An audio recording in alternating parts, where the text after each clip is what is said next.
Hey, let me ask you this. Do you think you are a creative person? How do you know you're creative even? And what does creativity mean to you? Because that's mainly very important if you want to answer the question, am I creative or not?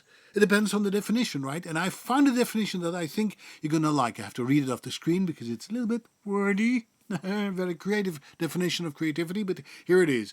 Creativity is defined as the tendency to generate or recognize ideas, alternatives or possibilities that may be useful in solving problems, communicating with others, and entertaining ourselves and others. I love the definition, and it focuses on the tendency to generate or recognize ideas, alternatives or possibilities. It means if you are creative, you have choices, you see options for yourself, and if you don't find a choice that's ready-made, you make it up.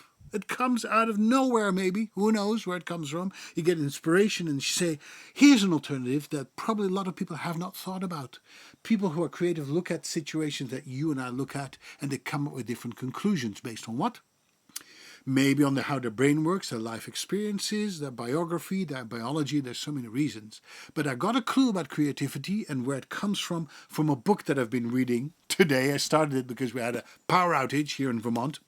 And I finally got time to read this book.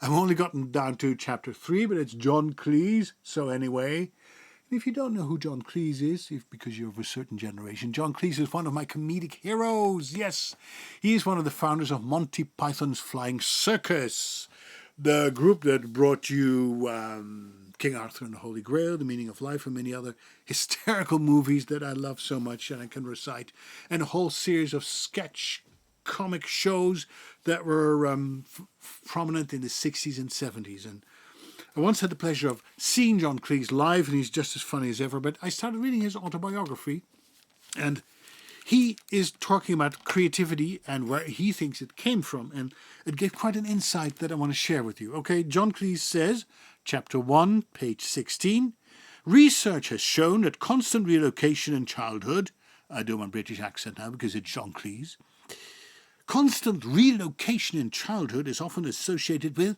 creativity.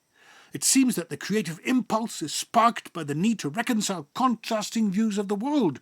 If you move home, you start living in a slightly different life. So you compare it with your previous life, note the divergences and the similarities, see what you like better and what you miss, and as you do so, your mind becomes more flexible and capable of combining thoughts and ideas in new and fresh ways. Flexible combination of new and different ways, that's all about flexibility and creativity. There's also another way creativity can develop. If important people in your life, especially your parents, have different ways of viewing the world, you find yourself trying to understand what they have in common and how they contrast in an attempt to make sense of their conflicting views.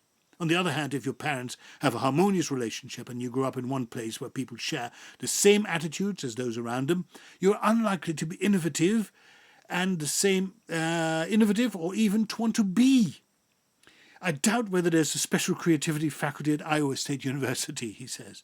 So creatively, I was doubly blessed, constant relocation and parental disharmony. And you know what? John Cleese and I have that in common because we relocated every 4 years. My dad was a minister in the Netherlands. They believe in moving you to a different parish to inspire a different group of people. If it doesn't click with one parish, you don't have to stay there that long. And it keeps you fresh, keeps you on your toes, and it gives the parish an opportunity to meet different ministers in every 4 years. So I think it's a good thing. So as a kid, we moved a lot. And there was a lot of parental disharmony, I think, in our home, at least. That's how I remember it. So I've been doubly blessed like John Cleese. Not that I would ever compare myself to John Cleese, because he's just a comedic genius, and I'm just me. But anyway, to me that gave me insight in what creativity is, the ability to be flexible and contrast diverging views and constantly recognize ideas and alternatives and possibilities and have choices in your life. You have a way in which you can focus on life that is completely yours and your own, that has nothing in common with other people. But again, let me stress this, and I can't stress this enough, I've never met a person who is not creative, just people who think of themselves as not being creative. And As you think, you shall become. It becomes a self-fulfilling prophecy. Let's say you have to write a paper and you think of yourself, oh my gosh, I don't know what to do because I'm not really creative. You're going to make it harder on yourself, right? Whereas if you think, you know what, I'm this fountain of wisdom and experiences and something will flow out if I just let it. That will open up yourself to the creative process and the creative juices will start flowing. I guarantee it. Anyway, do you see yourself as a creative person?